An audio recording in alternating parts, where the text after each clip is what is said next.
It's Fill Your Plate Now, where every bite brings you closer to the farm gate and further from what's unhealthy. Now here's your hosts, Julie and Tammy, helping you live well by filling your plate well. Well, Julie, today we have a really exciting guest. He is an MD, a medical doctor, and he's turned entrepreneur, and he does some specialized performance training. And I know you said you have gone online and seen some of his videos. Yes. He has gotten amazing results, and we have the good fortune today to talk to him a little bit more about what he does and exercise and diet. And I won't delay anymore, but I want to introduce Dr. Christian Poulos. He's a doctor turned entrepreneur specializing in performance longevity and advanced health optimization. And he works with high performance clients to improve their body composition, energy, long-term health, a myriad of things. I like the energy one. We all need more energy, right? Right. But he's also built a growing audience online as well. So, and I love it because you not only talk about it and help people with this, but your hobbies are also very active. Kickboxing, skiing, hiking, and who doesn't like someone that has two dogs? They're after my own heart then. But Christian, welcome. Thank you for being on today. Tammy, Julie, thanks for having me on. Really excited to bust some myths and talk a little bit more about my background and philosophy. So thanks for having me. Thanks. And I just kind of briefly breezed over a little bit about you, but go ahead and tell us a little bit more about yourself. Great. So I think you kind of covered it with the bio, but I'm a medical doctor. Ended up building a career more on the performance and longevity side than traditional medicine that most people we know who become doctors go into. Most people I work with are guys who they're already doing well. They're not necessarily beginners. They've probably trained for years since high school, college, on and off, pretty disciplined at a baseline. But eventually, as you get older, something starts to stall. Like we talked about, energy is going to dip a little bit. Body composition gets a little bit harder to manage, and recovery just isn't what it used to be when you were 20, 25, waking up after 5 hours ready to tackle the day. So what I do is basically help those people figure out what's actually going on under the hood and build a system that works with their life instead of against it. The analogy I have is like your health is a big dashboard panel with a bunch of knobs. Most of them are in the right spot, but just some need a little bit tweaking here and there. And that's basically what I do in a very philosophical nutshell. Christian, what I'm curious about is what made you decide to become an MD? And then you decided to move away Can't from forget a that lot even of after that all too. of the But medical there's training. a lot of different factors here. One of them is just my upbringing. So I'm an only child born to two Greek immigrant parents. From Greek immigrant parents, I was pushed to either become a doctor or lawyer, just because in that generation, more education usually equals more success. So I liked science, had pretty good grades growing up, so medicine it was. And I wasn't necessarily pushed into it. I was always drawn into understanding how the body actually works, not just at the surface level. And it did feel like medicine was the best way to do that and deepest way to do that. Started exercising at 14, 15, and that just really created a big interest in the human body and how it functions. So eventually got into medical school, and that was around the time when COVID hit. So I had a lot of autonomy and free time, given that we could do everything from home. I enjoyed that, was posting consistently on social media about health and fitness, trying to grow an audience on Instagram, YouTube, all these other platforms. Still got relatively good grades because I could just do it in my pajamas at home. And I found that I really liked that autonomy. I had very clearly structured tasks that weren't necessarily too easy where I'd get bored, but they weren't overwhelmingly difficult. And this is kind of the concept of flow. I'm not sure if you could see it up there, but I have a book called Flow by I think his name is Mihai Csikszentmihalyi, very difficult to pronounce, but it's this concept of flow. I was in flow all the time, having these tasks that I really enjoyed, just because I had that autonomy. And eventually, as I progressed through medical school, COVID passed, the clinical year started. I started realizing most of the system is built around managing problems after they show up. Blood pressure's high. Here's a medication. You should eat healthier, but also here's a medication. Cholesterol's off. Same thing here. So what interested me more was that gray area before that. The person who's technically fine on paper, but still doesn't feel great, can't lose fat, and is slowly just trending in the wrong direction. And there wasn't really a great lane for that in traditional practice. So I kind of built my own. And I also didn't really like the hospital environment either. I'm a homebody, like working from my own home office. So that's kind of how I got into this path. Very unconventional. I went to University of Illinois, Chicago, and that's actually I think the largest medical school in the United States. And out of my class of, I think around 200, only two of us did not pursue the traditional medical practice afterwards. One of them became a consultant, and then I became, I don't know, whatever you call this. So the autonomy and realizing that you wanted to help solve people's issues before they became problems makes sense that you pivoted back to being, I'm going to call you a wellness consultant, but someone that's helping people before they get sick. And yeah, I like that. Yeah, no, I agree. I think that's just such an interesting field, and I'm sure that medical background really helped as you were doing your fitness coaching too, because you'd have that science behind what you're doing with the coaching and providing individuals with their training. Tell us a little bit more how those two intersect. How do you use your medical training in what you're doing with your fitness? Yeah, so I kind of market myself as the doctor you see, hopefully before you need to see a doctor in the first place, managing a lot of that lifestyle. In medical school, we probably had 2, maybe 3 hours worth of nutrition lectures, and I probably skipped 1 or 2 of them just because a lot of these classes aren't mandatory, and I studied it on my own afterwards and like to think that I knew a lot of this information. So yes, the medical experience does help with the coaching because most coaching works until it eventually doesn't. Calories, macros, training splits, that's going to get people pretty far, but then you're going to hit a wall where effort's going to stay high and the results won't necessarily match that effort.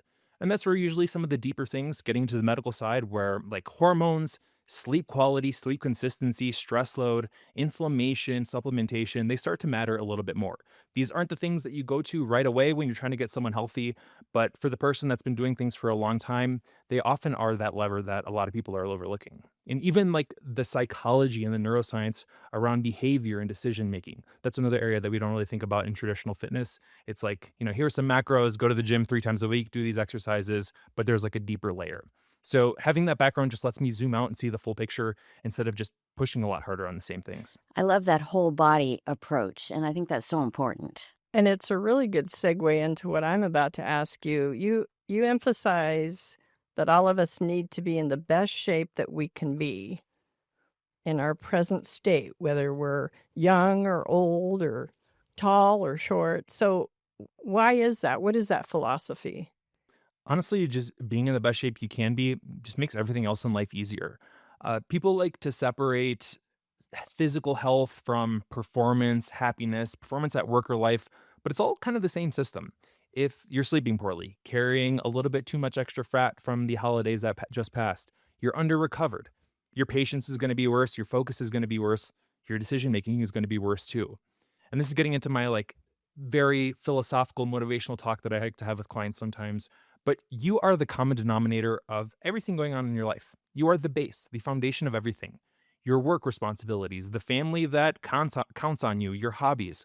Why not do a few high return habits to make you the happiest, healthiest, quickest, strongest, sharpest at all those things? But also hopefully to create a foundation to be involved in all those things, your family, hobbies, work, interests, for many, many more years. So that's kind of my philosophy around being in the best shape you can be. Along that same line, I think being in your best shape means different things to different people. How do you help them determine their goals and get started on them? Of course. So I try to make it very, very real world from the start. And really, if you think about it, at the end of the day, if you want to simplify it, most people just want to look pretty good, feel pretty good, and be able to do the things that they want to do. Sure, there's a lot of different variation under that, but really it falls under those 3 umbrellas. So yes, we'll look at body composition, we'll look at strength goals because that ties a lot of these things together. But I care just as much about things like energy during the day, how they're sleeping, how they're recovering from workouts. So one of the first questions I ask to prospective clients is, fast forward to 12 months from now, what does Julie 2.0 look like? What does Tammy 2.0 look like? What would you be living 12 months from now and consider the previous 12 months a success? That could be losing 20 pounds. It could be having more energy. It could be something as simple as being able to wake up in the morning 3 days a week at 6 a.m. and get my workout done before I go to work. And then, of course, all this is going to be built around their actual schedule. Travel, kids, work stress, all of it. I always think like a perfect plan that falls apart in 2 weeks is absolutely useless. I would rather have something that's slightly less optimal that someone can stick to and run for a year. 80% perfect, executed 100% of the time is a lot better than 100% perfect, executed 60% of the I'm going time. to remember that. That's a very good philosophy. I love it. So, in addition to training and exercise, there's the nutrition component. And sometimes, and maybe I'm not being fair with the medical community, but nutrition isn't necessarily always their number one priority. But you started really looking at it as well as Tammy, the nutrition ninja, as I call her, does. And so, when did you kind of start digging deep into the nutrition element? And were there any surprises that you discovered when you decided, hey, nutrition needs to be part of this, I don't know, trifecta, the training, the exercise, and nutrition? So, getting into a little bit more of an embarrassing backstory, I actually got into all this stuff when I was 8th grade, going into freshman year of high school, because I wanted a six pack because I thought it'd get me a girlfriend. In full transparency, eventually, obviously, became a whole lot more than that. But I was always a bit of a nerd at heart. After a typical weekday in high school, I would just come home and read studies, anecdotes on random fitness forums, watch YouTube videos. So I just absorbed a lot of knowledge, and eventually, as you get really into something, you get more niche, and you find a few sources that you really relate to and can truly trust. A lot of it came with also working with people who were already doing it right, but were still stuck. So the biggest surprise I had was, I guess, how often people overcomplicate things. Oftentimes, especially with nutrition, they're tracking 15 variables and really just missing the two or three that actually matter. I would say this stuff is pretty simple, but it's not necessarily easy. It's kind of like the Dunning-Kruger effect. People who are beginners are always going to say, just eat protein and calories and, eat a fruit and vegetable here and there. The people who are somewhere in the middle are going to complicate it, add a lot, 15 more variables that you have to worry about. But the people that are more advanced, truly preaching the newer science and a lot of these things are usually just going back to the basic principles of monitor your calories roughly, eat enough protein, eat some fruits and vegetables, the occasional healthy dairy, and really don't worry about the rest. Focus on the 20% of things that lead to 80% of the results. The Pareto principle right there for you. And I guess similarly, the other thing is just how much consistency beats everything. The boring stuff done repeatedly will outperform that perfect plan that only lasts a week. I always like to say, and this is like a quote, boring people win. Have the boring diet. Have the meal that you eat for lunch 4 out of the 7 days of the week that you enjoy just because it works. Make those boring decisions, and I think everything will get a lot easier, especially on the diet and the things that really require consistency to And succeed. Christian, is it fair for me to say that you're a proponent of the Mediterranean diet? Oh, absolutely. One of the videos I watched was you highlighted the 7 top, nutritional components that we should have in our diet. And I thought to myself, yay, I'm covering almost all of them. I love fish. I love Greek yogurt. So you would be proud of me. Olive oil. I love olive oil. That's good. See, you're already ahead of the game. Yeah. I'm trying. Now, when you're talking diet, to be the best you can be, are there a few things you consistently find that individuals need to make sure they're having their diet, or a few food categories that are really important for everyone's diet? Yeah, so first, you actually have to eat enough to support what you're doing. And this is particularly speaking to people that exercise or are attempting to exercise relatively consistently. A lot of people end up underfueling without really realizing it. And that kind of creates a small binge purge cycle where you end up sort of spinning your wheels by eating more some days, restricting other days. So that's the first thing that I want to tackle is being able to allowing yourself to fuel yourself, allowing yourself to eat a little bit more and fuel your body. So that's for number one. Second, very cliche and stereotypical, but protein is still king for body composition and recovery. That part's not going to change. It's going to help regulate appetite. It's delicious. We all like some good quality, protein heavy foods. And then the third is kind of ties into the previous question as well, but finding high return on investment foods. meat, fish, eggs, milk, yogurt, berries, cruciferous veggies. These are relatively inexpensive, relatively easy to make, high nutrient load, and those should always be the staple of your diet.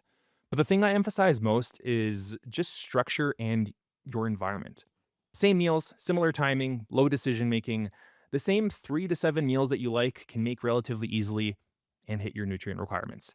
If every meal is going to be a new decision, you're going to lose eventually. That's why the worst decisions for your breakfast, or that's why the worst decisions for your diet aren't necessarily breakfast. You're not waking up at 6 in the morning going, hey, I'm going to go have some ice cream. It's 8 p.m. when you're tired, and the snacks in the pantry are going to be the easiest options. So it is really working on controlling your structure and environment. So, Dr. Poulos, and I don't know if you like us to call you doctor, but there is a comfort element to me to think that you can not only be my wellness consultant, but you can also be my doctor. So the question I have, though, if we are in this pretty serious training regimen, what should a typical diet look like? Or I know it's going to be adapted to the person, and what I need to have in my diet is going to be completely different than somebody that's training for Mr. Universe or something, obviously. But what would it look like for a typical / average person like me? I'm pretty average. You're not average. Come on. Aw. I was working that in there for that. No? Don't worry, ladies. We're on a first name basis. No need to use the doctor. But really, for diet, nothing fancy. I'm a big 80-20 or 90-10 sort of person. 80% or 90% of your diet should be the traditionally healthy quality stuff. And then the other 10 to 20%, you should be able to enjoy yourself a little bit. There's a huge social and emotional component to health and fitness that we kind of forget. And we always just think about be very rigid, eat all your vegetables, no snacks after 7 p.m. sort of thing. And I don't think that really works in real life. So, for example, like a typical day of eating might be breakfast could be eggs. Well, eggs are very nutrient rich, especially the yolk. So would highly recommend those. Some type of carb, usually like fruit would probably be a good start. Knock out some of your requirements for healthy eating early in the day, whether that's protein, vitamins, fruits, and things like that. Lunch should be pretty simple as well. Usually a protein source. For me, I like to cook a little bit extra for dinner, have that for lunch the next day. Similarly, a starch and a veggie, rice or potatoes, maybe some fats like an avocado if I feel like I'm wanting that day. Dinner, pretty similar idea. Post-workout, usually something pretty easy to digest, some protein or carbs just to refuel your muscle glycogen stores after depleting them during a strenuous workout. And overall, I just like cooking ingredients. Like I mentioned, meat, veggies, starch. You can always repackage those in a lot of different ways. You can heat them up, wrap them in a tortilla, and then put some cheese, heat it up on a pan. You have a burrito. You could always put them in a pan, add a little bit of soy sauce, crack an egg, then you have a stir fry. That allows you to have a little bit more variety while still having technically the same things and batching a lot of your work. This is intentionally repetitive. People think that sounds boring. I want to eat my fun things and extravagant meals, but that's kind of the point. It just removes a lot of friction in your life. And then if you really think about it, if you eat 3 meals a day, you have 21 meals a week. If 1 or 2 of them, 2 out of 21 are a little bit less than ideal, or you have something and you splurge at a restaurant that you really enjoy, is that really the worst thing? Maybe, maybe not. This young man is my inspiration. I like your philosophy. Thank you. You also make it straightforward and not so complicated that we are afraid to attempt it, Well, and I did notice, I didn't hear you mention, you may have, dairy. Where do you typically put dairy in the diet throughout the day? So my day of eating is actually a little bit different from this template that I mentioned. I am a big proponent of intermittent fasting, just for myself. Some people do not respond well to it. My wife Abby, she's a very, very unhappy person if she does not eat something in the morning. I typically like to fast, have some coffee, maybe an electrolyte drink until about 11 or noon. And my meal then is usually Greek yogurt with some granola, maybe some berries as well, just because I like eating a little bit lighter in the day. I've noticed it keeps me a lot sharper. I like to front load a lot of my deeper work, more cognitive heavy work, and then it's kind of like an inverse graph. As I eat a little bit more later in the day, my cognitive load and the difficulty of things that I do kind of goes down. So I usually like to structure a lot more carbs, more meat later in the day, and then yogurt, milk, even a protein cereal for my lunch in specific. Interesting. Very, very tailored to the individual, which I'm sure you do with everyone's diets. And do you find that when you're working with clients, are there any nutrients or any foods that are typically missing more often than others that you have to help put into their diets? Any food groups like not eating vegetables or not eating enough dairy, or does there seem to be more of a universal pattern in clients, or is everyone different? Everyone's definitely different, but I would say that there's probably three different things that I see based on beginners, intermediate, and advanced. So I would say beginners, very cliche again. Protein is the obvious one. Almost everyone underestimates how much they need, especially if it's someone that's just getting into exercising. I can't tell you how many people I've spoken to saying, I have no idea how I'm supposed to eat this much protein. Like, what do you eat? So I would say that's probably the obvious number one. For someone who's maybe more intermediate, you're understanding things a little bit better. Um, for that person, I would say omega 3s, tying back to the Mediterranean diet a little bit earlier. Most people just don't eat salmon and sardines all the time. And when they do take a fish oil supplement to get some of those omega 3s, they never look on the back. They almost never get the right dose because a lot are pretty underdose and you need to take like 4 big capsules, and no one's thinking, hey, I should take 4 capsules of this thing. So that's where I think a lot of intermediate people fall.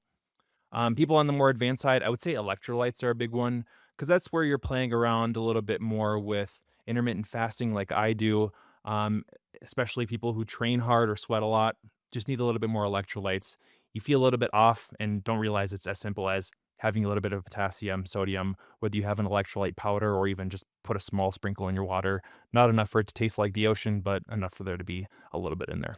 Good Interesting. point. And I love the different levels because I think, it could be very discouraging to give too much information too soon to somebody just starting out. So just that basic protein, particularly with the dietary guidelines now increasing the protein levels so substantially. But I like that. That makes it much easier to follow. Is there what you talked about earlier, Christian, in terms of how you set someone's diet up? It doesn't sound like you ban anything from their diet. You're just saying the quality, healthy foods have a lot of, and every once in a while you can fudge on something. Have a piece of fudge. Fudge is great. Is that true, or So I would say that obviously if someone has an autoimmune condition where a certain food messes them up, whether it's IBD, even IBS on like a level below that, obviously if it hurts your tummy, you shouldn't eat the food. Very simple as that. One thing that I guess as a society we don't have a whole lot more of is trans fats. Kind of a thing of 15, 20 years ago. Most of the places don't have it unless maybe you're traveling to a certain place. That's always a no. But for a generally average, relatively healthy person without anything that's super niche, I wouldn't say that there's anything that's not allowed. I don't think telling someone food is completely off limits is going to work long term. But I do make it aware of what certain foods do. Some are going to affect your hunger, some are going to affect your energy or recovery. Once you understand that, you just naturally make some better choices without really needing the most strict rules. And I'm a fan of looking at the bigger picture. I don't think there's any such thing as an unhealthy food. It's an unhealthy diet. If you eat all your vegetables, hit your protein to a T, and you have one Oreo cookie with your daughter who really loves eating Oreos with her mom or her dad, I don't think that's the worst thing in the world. It kind of ties back to that 80-20-90-10 that I mentioned a little bit earlier. Look at the bigger picture, have all the bases checked off, and then afterwards, you could always add a little bit on. It's like kind of like, nutritional pyramid, but, the Dr. Christian patented pyramid that's a little bit different than, the one you see nowadays. that's so inspiring because it doesn't feel intimidating.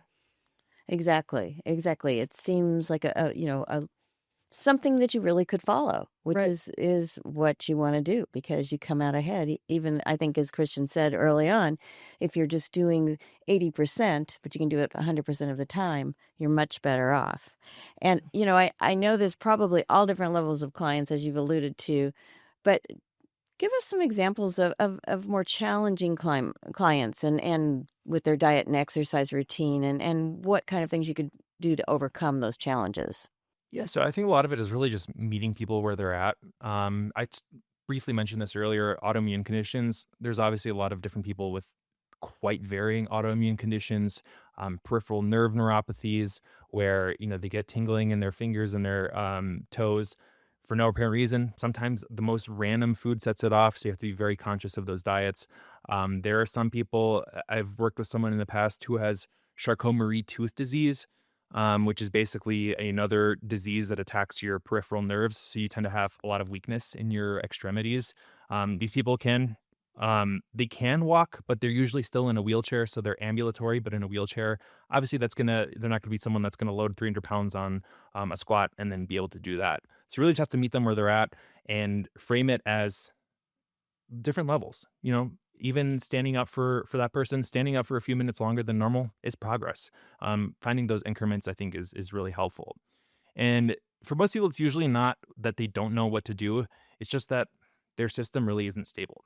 Some people will have good weeks. Then work gets crazy. They may go to Disneyland and travel. Sleep is going to get a little bit worse and everything's going to fall apart. So a lot of the work is just simplifying things, making the routine more resilient. Once that's in place, progress is going to be a little bit more predictable. Although I guess I have had some more difficult situations. I don't want to say difficult, but a funny difficult where I had to chat GPT a big list of foods, and the person was such a picky eater that they had to circle which ones that they were willing to eat. It was not very many of them. So that's a kind of a funny, difficult situation from the past. It's fascinating. And have you found, I know ultra processed foods have been a big topic. Have you found um, individuals with those in their diet or not having those in their diet to make any kind of difference? Have you seen any indication that ultra processed food should not be in the diet? I would say that they should be minimized as much as possible. They shouldn't be part of your typical diet, but I understand if they sort of come in just because that's the society we live in. It's really like, where do you want to it's basically picking and choosing your battles. For me, like I want to I kind of think of myself as a video game character. I have all these attributes and I try to max them as much as I can. For me, who's trying to do that and is really nerdy and focused about that and kind of in tune with my body and how I feel like crap after having some of those things. So I try to reduce it. Sometimes, I'm not perfect. Willpower is going to slip. So I am going to have them, but I see the consequences of that. So I think it is a worthy experiment for some people to have them in their diet and just pay attention. Pay attention to how you feel. Even carry like a brief food log where just for a week or two, you just track how you feel after certain meals. And then eventually you can kind of make some connections with things and see those patterns. So as a whole, I would say no, but I understand. Got it. You talked about client challenges. What have been one or two of your most inspiring client successes? Maybe they came in really struggling and the turnaround for them was very dramatic after you worked with them. Yeah, so the cases I like the most are the ones with someone who feels like they've plateaued for years. They're already training, doing a lot of the things right, eating pretty well, but nothing is moving. Then you just adjust a few things that don't really seem as obvious, and suddenly energy improves, body composition is better, and performance is a lot better. To me, that's a lot more rewarding than just helping a beginner get off the couch and lose their first 10 pounds. So, one of the most dramatic ones, I would say, I had a client in the past who I helped lose around 70 pounds. He had cancer and half of his leg is essentially missing. Had obviously had difficulty weight bearing just as a result of the extremity issue going on. So I would say that's probably one of my most proud ones. He was at my wedding, which I think I invited him to my wedding because I was so happy and proud of him. So I'd say that's one of them. I guess on a personal note, just to tie this in and weave it in as well, I would say just like the level of fulfillment I've seen with a relatively unconventional path in terms of career. Like I mentioned, no one in my med school besides me and one other student have done something else. So I would say I'm very proud of that. My parents thought I was crazy. A lot of the people that I spoke to when I said, "Hey, I'm doing something else," were like, "You're doing what?" So I would say it's nice feeling defying those odds, I guess I could say. That is so inspiring. It's good to hear that. What is the average? Because I'm curious. What's the average length that you have with a client, or does it vary? And will someone stick with you as their wellness guru for an extended period of time? I mean, if there's an average, what is it? Yeah, so there's quite a wide range of things. I've worked with some people for 4 or 5 years now, just because they want to delegate all their health and fitness. They want me to be the brain.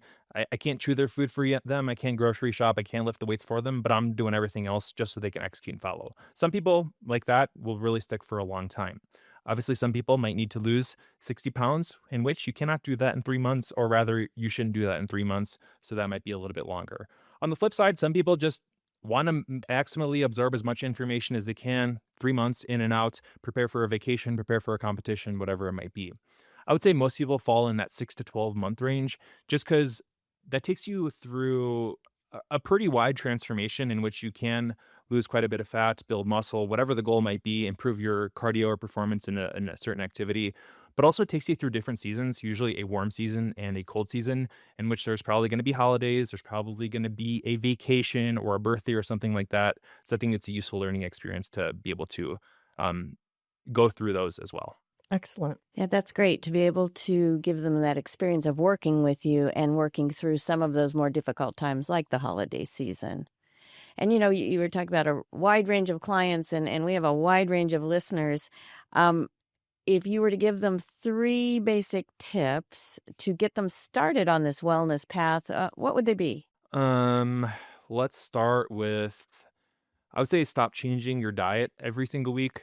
Just pick to a structure, a skeleton, and stick to it. I talked about the Pareto principle earlier.